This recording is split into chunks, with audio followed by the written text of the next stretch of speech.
അപകട സ്ഥലത്തു നിന്നും സച്ചിൻ ചേരുകയാണ്. സച്ചിൻ, ദൂരെ നിന്ന് കാണുന്നവരുടെ നെഞ്ചുലയ്ക്കുന്ന കാഴ്ചയാണ്.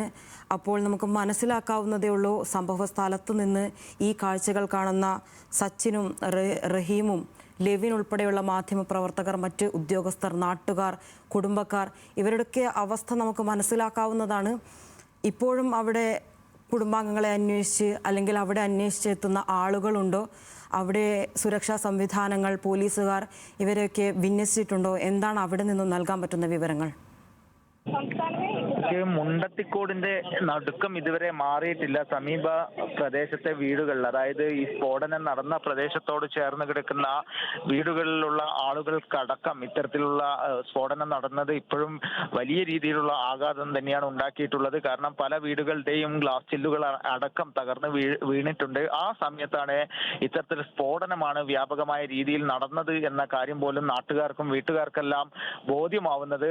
ഉടൻ തന്നെ ആളുകളെല്ലാം തന്നെ പുറത്തേക്ക് ഇറങ്ങുകയായിരുന്നു. ആദ്യഘട്ടത്തിൽ ഭൂചലനമാണ് എന്ന ഒരു രീതിയിലുള്ള കാര്യങ്ങളൊക്കെയായിരുന്നു പെട്ടെന്ന് ആളുകളുടെ മനസ്സിലുണ്ടായിരുന്നത്. പിന്നീടാണ് ഇത്തരത്തിൽ സമീപത്ത് തന്നെയുള്ള വെടിക്കെട്ട് നിർമ്മാണശാലയിൽ നിന്നാണ് സ്ഫോടനം ഉണ്ടായിരിക്കുന്നത് എന്ന് നാട്ടുകാരുടെ ശ്രദ്ധയിലും പെടുന്നത്. വലിയ ഒരു ഭീതിജനകമായ കാഴ്ച തന്നെയാണ് ഈ പ്രദേശത്ത് ഉണ്ടായിരുന്നത് എന്നാണ് നാട്ടുകാരുടെ വാക്കുകളിൽ നിന്നും വ്യക്തമാക്കുന്നത്. പല വീടുകൾക്കും കേടുപാടുകളെല്ലാം സംഭവിച്ചിട്ടുണ്ട്. അതിന്റെ പരിശോധനകളെല്ലാം നാളെ നടക്കും. റവന്യൂ ഉദ്യോഗസ്ഥരടക്കമുള്ള ആളുകളെല്ലാം തന്നെ സ്ഫോടനം നടന്ന ഇത്തരം വിവരം വന്ന ഉടനെ തന്നെ ഈ പ്രദേശത്ത് എത്തിയിരുന്നു. പ്രാഥമിക ഘട്ടത്തിലുള്ള ഒരു പരിശോധനകളെല്ലാം പൂർത്തീകരിച്ചിട്ടുണ്ട്.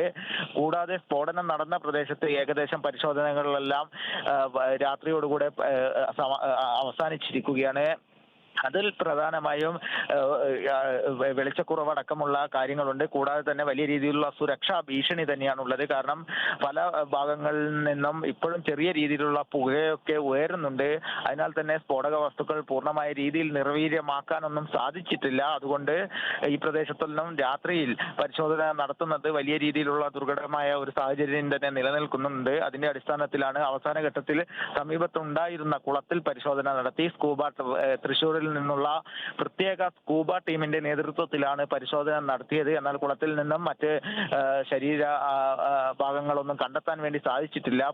വലിയ രീതിയിൽ, അതായത് 5 ഏക്കറോളം പരന്നു കിടക്കുന്ന പാടമാണ്. ആ പാടത്തടക്കം വിവിധ ഭാഗങ്ങളിലായിട്ടാണ് ഈ ശരീരഭാഗങ്ങളൊക്കെ ചിന്നിച്ചിതറി കിടന്നിരുന്നത്. അവിടെയൊക്കെ ആദ്യഘട്ടത്തിൽ, അതായത് തുടക്കത്തിൽ ഈ പരിശോധനകളും അതേപോലെ തന്നെ രക്ഷാപ്രവർത്തനവും വലിയ രീതിയിലുള്ള പ്രതിസന്ധി ഉണ്ടാക്കിയിരുന്നു. കാരണം പല ഭാഗങ്ങളിൽ നിന്നും സ്ഫോടനം ഉണ്ടായിക്കൊണ്ടിരിക്കുന്ന ഒരു സ്ഥിതിയാണ് ഉണ്ടായിരുന്നത്. അതിനുശേഷമാണ് ഫയർഫോഴ്സും മറ്റ് ഉദ്യോഗസ്ഥരെല്ലാം എത്തിയതിനു ശേഷം, തീ അണച്ചതിന് ശേഷമാണ് ഈ പ്രദേശത്ത് പരിശോധന വ്യാപകമായി നടന്നത്. അപ്പോഴാണ് രക്ഷാപ്രവർത്തനം പൂർണ്ണമായ രീതിയിൽ നടത്താൻ വേണ്ടി സാധിച്ചത്. കാരണം വലിയ സ്ഫോടനം നടന്നുകൊണ്ടിരിക്കുന്നു. ആ സമയത്ത് ഈ പ്രദേശത്തേക്ക് ആളുകൾക്ക് വരാൻ വേണ്ടി പറ്റുന്നില്ല. ഫയർഫോഴ്സിനും അതേപോലെ തന്നെ പോലീസിനും ഈ പ്രദേശത്ത് എത്താൻ വേണ്ടി സാധിക്കാത്ത സ്ത്രീകളൊക്കെ ഉണ്ടായിരുന്നു.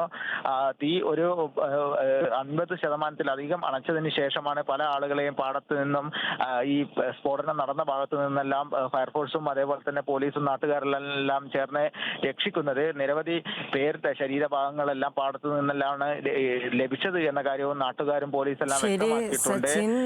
അപകടത്തിൽ മരിച്ച 8 പേരെ തിരിച്ചറിഞ്ഞു എന്നാണ് VN വാസവൻ അടക്കം ഉള്ളവർ പറയുന്നത്. ശരീരഭാഗങ്ങൾ ലഭിച്ചവരുടെ DNA പരിശോധന നടത്തും എന്നും അറിയിച്ചിട്ടുണ്ട്.